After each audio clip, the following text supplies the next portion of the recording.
ఈ ఆక్షేపణ చేసే వాళ్ళ మతాల్లోకి వెడితే అన్నయ్య కన్యకకి పిల్లలు పుట్టడం ఏమిటయ్యా అని అడిగితే దానికి ఏమిటి సమాధానం? విశాఖపట్నంలో కరపత్రాలు పంచుతున్నాను. ఒక అతను నా చేతిలోంచి కరపత్రం లాగేసుకున్నాడు.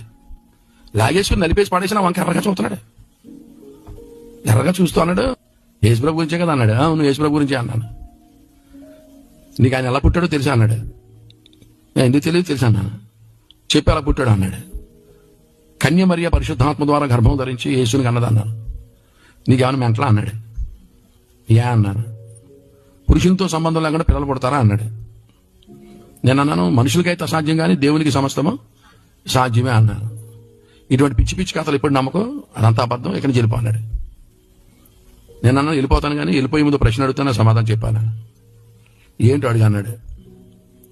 కర్ణుడు ఎక్కడి నుంచి పుట్టాడు అన్నాను. చెవులోంచి పుట్టాడు అన్నాడు. చెవులోంచి పుడితే గర్భసంచి గోబలో ఉందా అన్నాను. ఆడికి మెంటలో వచ్చేసింది. గర్భసంచి గోబలో ఉంటే ఇంత అయిపోతా గోబా.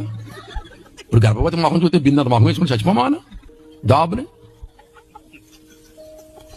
ఇప్పుడు చెవులోంచి పుడితే గర్భసంచి గోబలో ఉందట. నీకు ఇది నచ్చేదా? నీకు నాకు మెంటలో నీకు మెంటలు. యేసుప్రభు నమ్ము కదా అన్న కానీ వచ్చేసాను. దేవునికి స్తోత్రాలు.